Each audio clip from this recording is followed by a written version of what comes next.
Hi, here's the answers to our GI speed dating challenge. I hope it stimulated some thought, and I hope you were able to critically think and use clinical judgment as you thought about each scenario. So let's go. So let's think about Nora. What's going on with Nora? Her underlying diagnosis is what?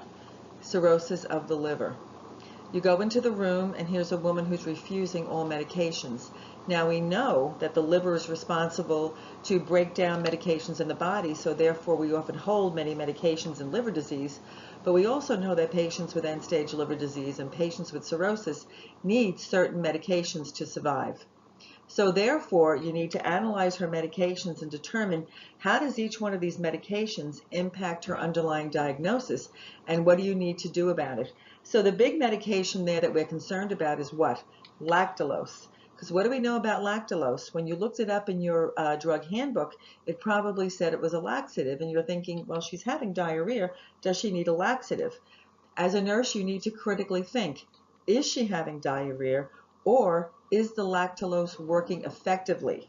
And why do we give lactulose? We give lactulose to reduce the ammonia levels in the body because we know that if the ammonia becomes toxic, it crosses the blood-brain barrier and we have a condition called hepatic encephalopathy. So therefore we know that in the bowel, the ammonia will bind to the stool and be excreted to bring the numbers down. And what is our goal when we give lactulose? Our goal is about 2 to 5 soft semi-form bowel movements per day. So you need to analyze, is this diarrhea? Is she having the appropriate amount of bowel movements? And if I don't give this medication, what could potentially happen? So the big piece here is what kind of teaching does Nora need? And what about her other medications? She's on propranolol and she's on aldactone. What do we know about propranolol? We know propranolol is an antihypertensive, it's a beta blocker, but we also know that it's used in liver disease to reduce the hepatic pressure, the hepatic increased portal hypertension that occurs, which can contribute to what? Esophageal varices and bleeds. The other medication that we're concerned about is the aldactone. We know that patients retain fluid, they have ascites, and they have other fluid retention due to various hormonal imbalances that happen when you have end-stage liver disease. And we like the fact that aldactone is potassium sparing because patients tend to lose potassium. So there's a lot of things going on here, and as a nurse, perhaps Nora doesn't understand why she's receiving these medications, so it's very important for us to explain how each one of these medications relate to her underlying condition. The next slide, I have 2 pictures for you to review, and it's a basic overview on hepatic failure and lactulose. So now let's go to Susan Porter. We come into Susan's room. Susan had a gastrectomy yesterday. And what do we know about gastrectomies? It can be a Billroth 1 or a Billroth 2. They can remove a lot of the stomach. They can remove a little bit less of the stomach. It's typically performed for peptic ulcer disease or cancer of the stomach. We know that the nasogastric tube is inserted during the procedure, and we know that it's used to drain the stomach of any secretions. And we also know that if the nasogastric tube is connected to suction and that suction is working effectively, Susan should not be vomiting. So if you walk in a room and somebody who has a nasogastric tube to suction is vomiting,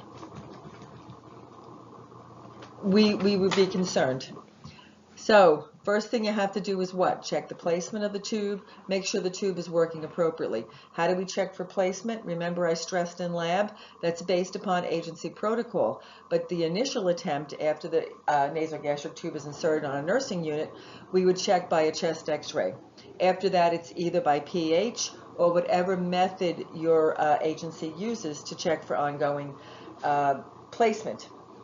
And then we would have to, if it's in good position, we would have to flush the nasogastric tube. So that's the thing we were going at for Susan Porter. So now let's go to our third dating. We have Mark. And Mark came into our facility. Why? Because he wasn't eating. So the physicians decided to put down a nasogastric tube for feedings and for medications. So in between, what had happened, he had previously been taking his medications orally. So it looks like his medications are a jumble. Some are ordered PO, some are ordered via the nasogastric tube. So I asked you to determine which ones are safe to give through the nasogastric tube. And what do we figure out there? The only one that's really safe to give through the nasogastric tube as written is the guaifenesin and the omeprazole. I'm speaking the Prilosec. So therefore, it's really important that those are the two that we give via the nasogastric tube. What's the problem with the cardizem? What do we know about cardizem? It's CD, which means long-acting. If we crush that pill, what's going to happen? We're going to give a big bolus dose of an antihypertensive or an antiarrhythmic, and the patient's going to have complications. So we never crush those medications. The aspirin was also ordered and it's enteric-coated, so we would never want to give that via the nasogastric tube. So I hope that you had some fun doing these. I hope that it helped you critically think and realize that these are the things that you have to be thinking about when your patient has GI diseases, when your patient has various GI tubes, and how does the nurse appropriately manage those conditions. Take care.